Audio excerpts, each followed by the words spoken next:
nagdiriwang po tayo ng Araw ng Angono.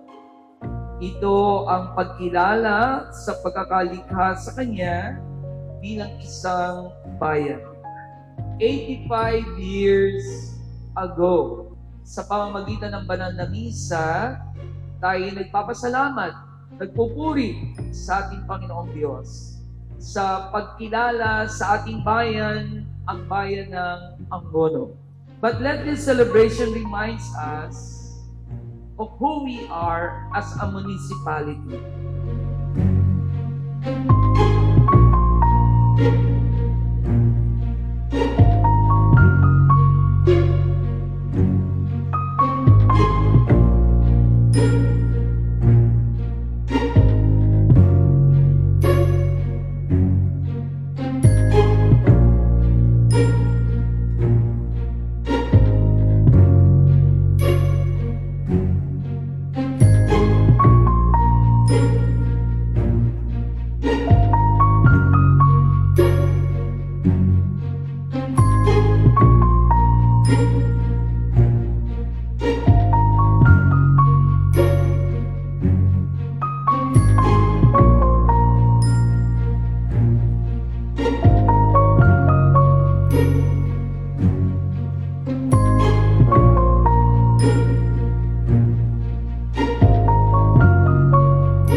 Tunay na ang bayang Angono ay tanda sa usaping ito, na kapag Angono ang sinanggit ay turismo agad ang naiisa.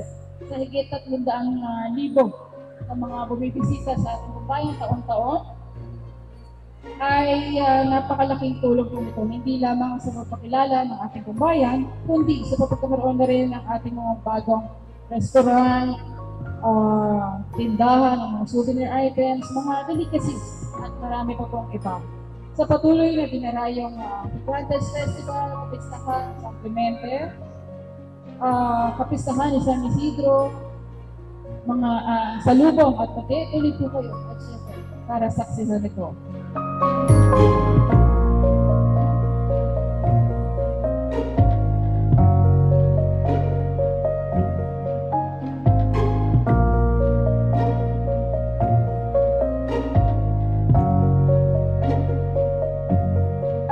Ilan ba yung mga teachers na nag-perform kanina? Tatlo.